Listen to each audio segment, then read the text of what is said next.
What is happening, everybody? Tyler Pyburn here with Phil DiMartino from 5 Tool Productions. Today, we're talking about the YouTube Playbook. Ooh. I don't know exactly what that means, but we did read an interesting You don't have your hard copy? article. No, I was going to say, it's laminated, it's got a binder on it, or pretty good. But no, the YouTube Playbook, and when is a good time to throw it away? And what does that actually mean, not just for YouTube content, but for content in general? And this kind of stems from an article that came out on the YouTube blog about doing just that. Throwing out the playbook. Throwing out your YouTube Playbook. And really, some of the things that this article talked about that I found pretty interesting was the fact that the video can only take you so far, and it has to do with relative content on that platform specifically.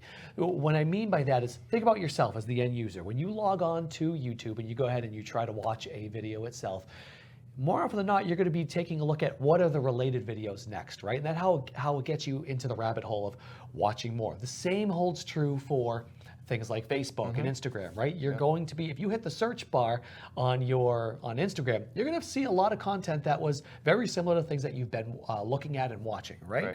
So what this article went into, that might make sense for an individual user, an individual creator, but something like a school or a university where they have engineering, they have, mathematicians, they have different majors and different topics that they're covering on a day-to-day basis, it's wildly hard to be picked up in the relevant content from other brands.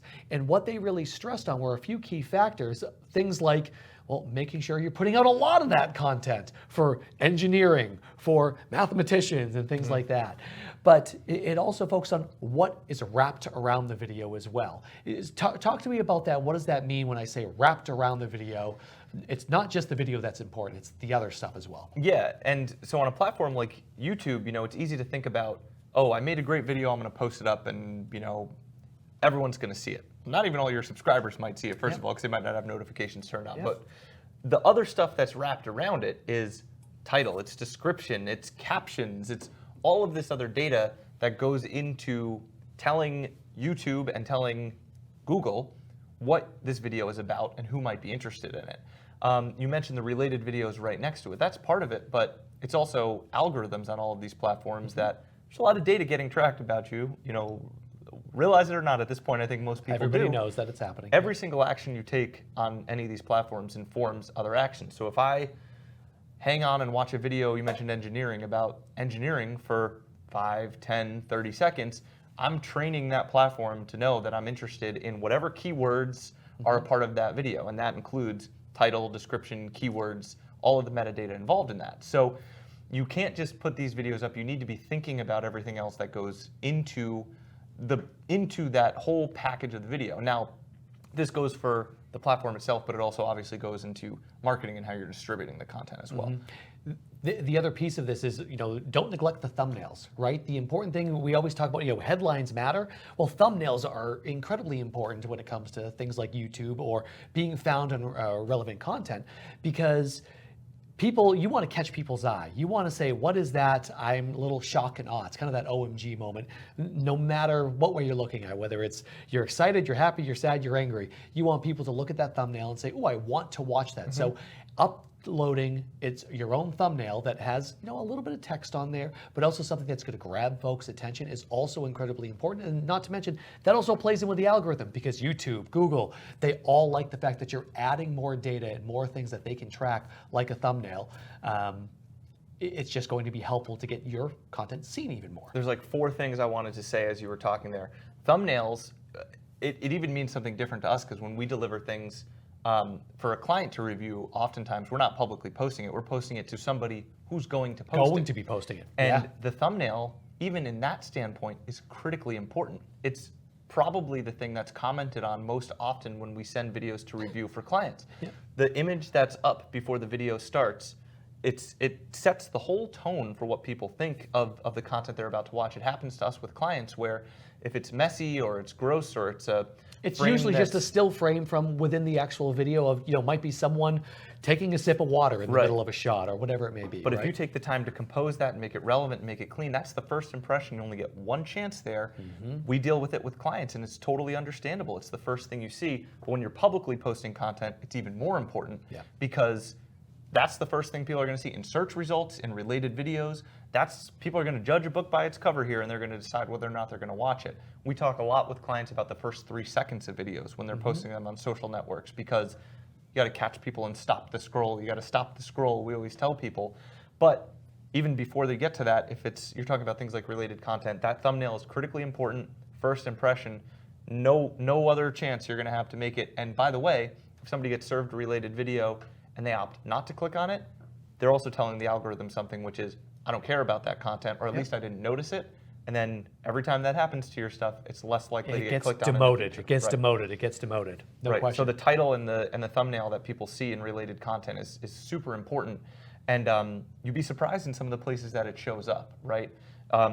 If you're a college or university, maybe similar colleges or universities, or if somebody did a lecture on a specific topic, it can show up there. So you're not even thinking of all the ways you could get discovered if you're posting these things, with the appropriate data around it. So you have to be thoughtful of that and make sure that, sure, the direct marketing you're doing has to be thoughtful, but a lot of times people don't think about that wider net and what might be available to them if they're thoughtful about it. The last point I want to make is really the last point that this blog post made. It was talking about consistency in the long game. And it is something that we preach all the time for our clients, especially as it pertains to singular kind of launch campaigns and events. So often people will say, well, I have this thing coming up, I need a video.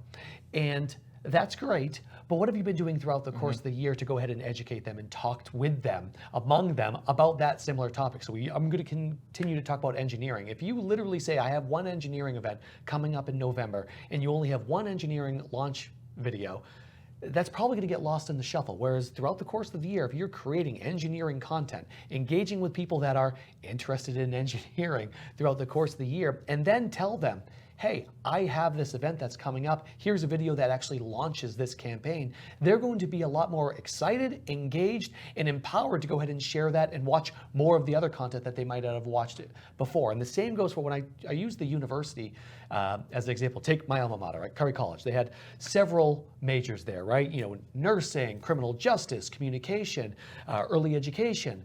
So with that, you have to create a lot of content for each one of those silos to make sure that it's recommended content, and people are then actually following along for those specific audiences for early childhood education, for criminal justice, right? You can't just make a one-size-fits-all, which everybody wants to, but do it consistently and do it for a long amount of time. And that was the last sentence that they actually wrote in the article itself, and it talked about, just remember, it's a long game. It is not a sprint. You need to make sure that you devote time to this. Yeah, and I think we focus a lot on algorithms, and I know that dehumanizes the process a little bit.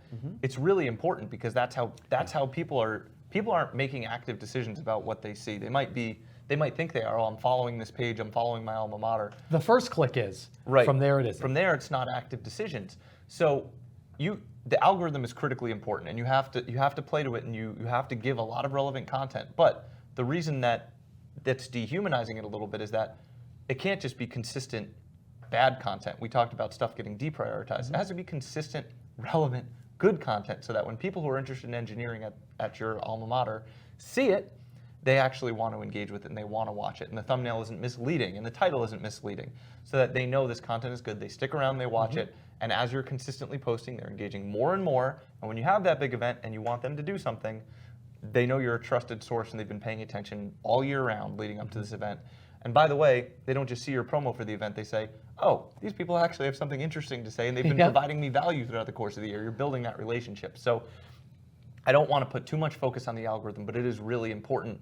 What comes after the algorithm is just as important, if not more so, because once people see that stuff, if you get lucky enough to get it in front of people, it's still got to be good enough to hold them. So can't forget that part too. No Can't question. just game the system. Got to do a game good the job. system, but then keep them there by putting out good stuff. All right, awesome. Well, he is Phil. I'm Tyler. We're two of the many great people here at 5 Tool Productions. There's a lot of people better than us here at 5 Tool Productions, to be totally honest with you. But we hope you enjoyed this, and we hope that this becomes a valuable resource for you as well. Have a good one.